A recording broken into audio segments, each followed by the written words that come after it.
Hello everybody and welcome back. If you are new here, my name is Brittany and on this channel we talk all about plants.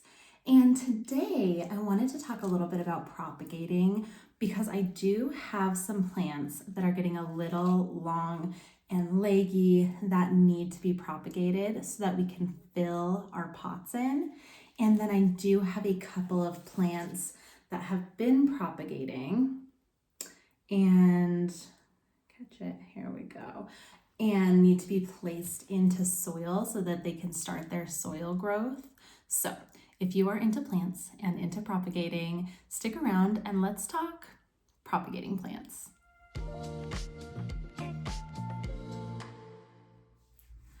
Alrighty, so first things first, we do have a couple of plants that I want to chop down.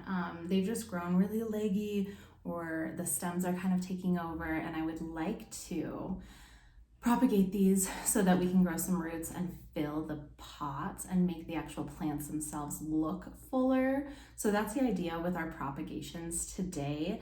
The first plant, the one that I showed, is a Scindapsus pictus or satin pothos. And this is kind of just a little baby plant, but this one stem has gotten really long and I'm just gonna chop this back a little bit. That way we can add some pieces in once it roots and it'll start to look a little bit fuller. So here's what I'm gonna do. I'm just gonna take this plant, I'm gonna find the nodes here, and by doing this, it will actually promote growth on this plant. So I cut this chunk off. And then I'm gonna cut between the nodes so that we can get multiple pieces that we can put back into the pot. So I'm gonna cut here, and then I'm gonna cut here. And that is what that looks like. I'm going to be removing the bottom leaf on each of these little cut pieces because the root is going to grow from where the bottom leaf currently is. So that right there is the node. So I'm going to take those off and then the root will grow from that spot as opposed to the leaf. Just removing those. There's not much you can do with the leaves. They are not going to root. They're not going to propagate. So just taking them off and then they'll go away. We can look at how cute they were and then they are going to be gone. So here's what this looks like. And then we have 3 new little baby sections. Here we go. That will root into water and then eventually get placed into that pot. So I'm gonna put these to the side. And then I wanna do the same thing with this Tradescantia. It is kind of a mixed pot, so we do have Zebrina in here.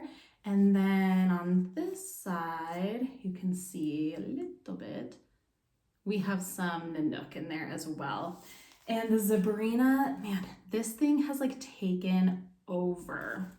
I got this back in December and it was one tiny little stem with 2 leaves on it, and since then it has grown into this huge crazy pot. So I just want to take some of the bigger ones. I love the like trailing of it, but I want it to just be like a fuller, bigger, like massive taking over type of plant. So I'm gonna cut here. And like I said, when you propagate, it does encourage new growth. So from that place, new stems will start to grow. So instead of having the one long stem, it'll grow 2. And then I'm just gonna remove these leaves. They're pretty delicate. So I don't know if that, can you tell me, is that a root or what was happening there? The leaf came here. I don't know what that is. And I think I'm gonna cut it in half one more time as well. It's got another one. That's like where the node is. Can you see? So those pieces will go down into water like this. Put that with the other ones, and then I'm gonna do one I'm gonna do 2 more chunks here.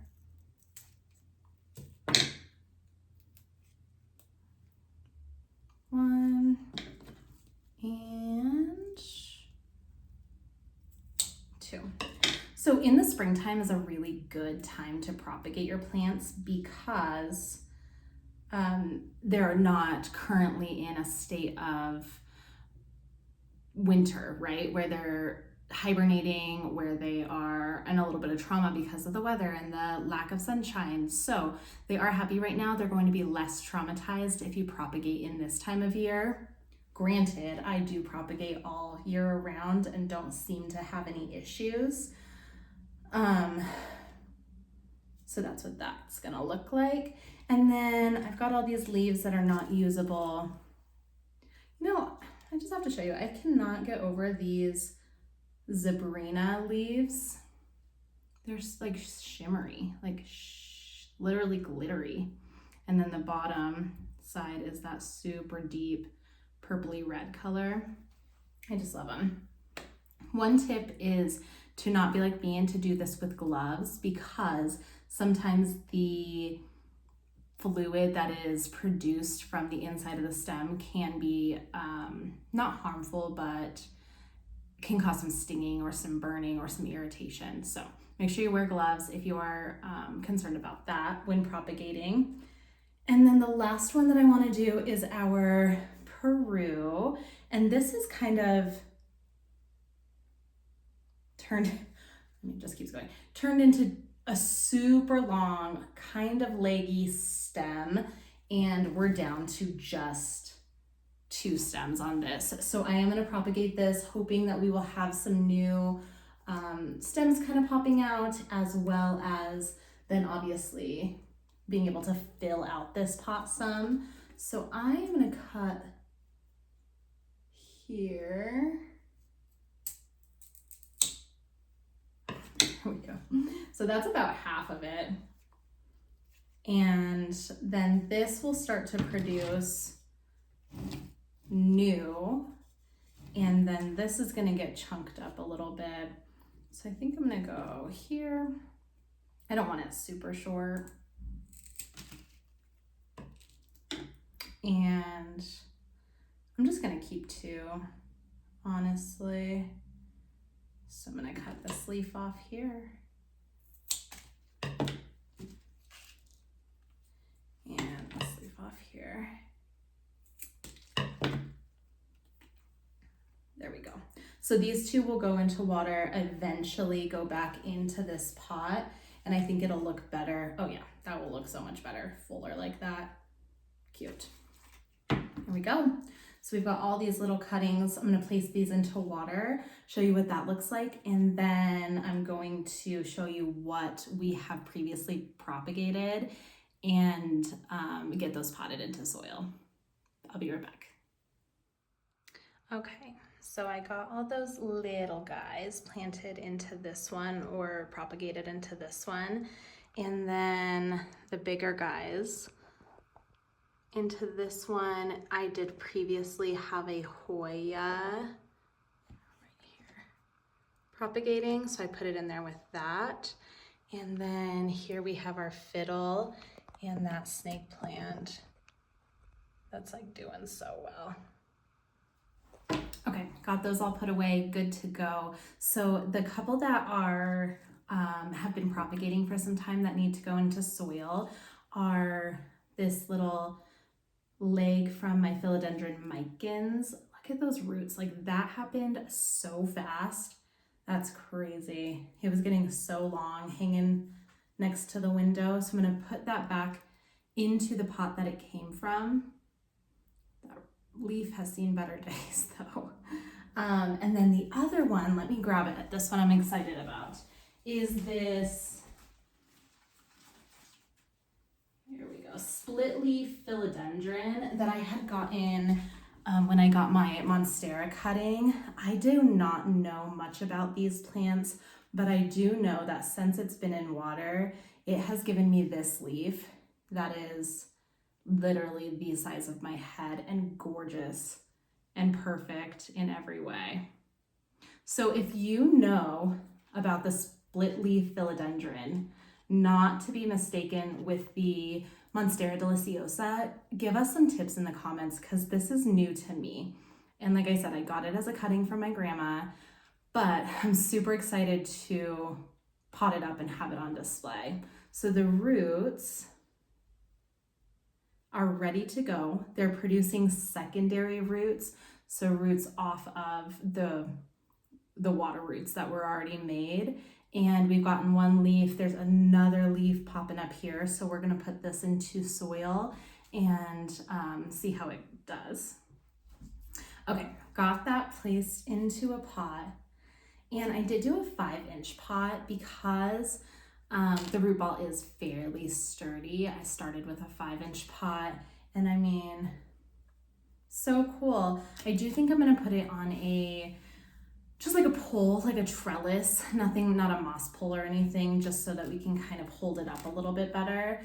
And then we'll see what that looks like as well. I did forget that I wanted to show you guys the snake plant cutting that I have.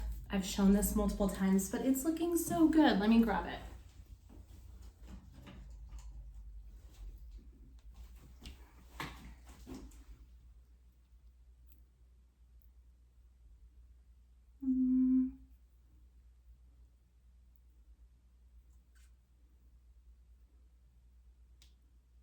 There we go. Look how good. So we're getting a new stalk, snake plant stalk. It's not quite ready to go into soil yet, but I just like so proud every time I look at this thing. So I wanted to share that with you guys as well. And then I'm gonna go stick this into that Mikins pot that I have. I'm kind of embarrassed. I think I'm gonna remove this leaf. There we go. And stick that. Okay, so we jumped into the future a little bit. I had a little bit of a tragedy happen.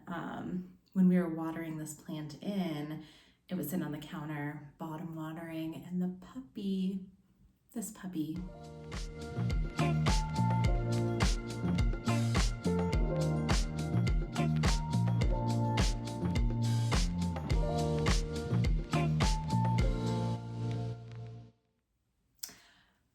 jumped and took a bite out of that giant new leaf. So that is now what that leaf looks like. So kind of a bummer, but it is doing well. It's been in this pot for a few days while I was like, screw that video. It does have some new growth here. So I think it's gonna survive, but that leaf was so perfect. So I was a little bit bummed, but that is on me. Puppies don't know better. But I figured since we did bounce ahead a little bit, I would show you, just because I always find it amazing, the growth specifically on these Tradescantia that we put in this water here. So let me separate this a little bit. The root growth is just always astounding. So honestly, these can go into a pot now, and placing them into water is not necessary. I do tend to do it just because that's kind of how I've been propagating, but isn't that crazy? And this has not been a month, you guys. This has literally been a few days. So we're gonna pot these up into some water, and I think that I'm going to give this to my mom as a little baby plant, and I think that she will enjoy it. So anyways, thanks for sticking around for that little heartache. I'm glad that you were able to see the growth on these. And make sure that you subscribe down below if you enjoy content like this, kind of living and learning together. Give this video a like, and I will see you in my next one.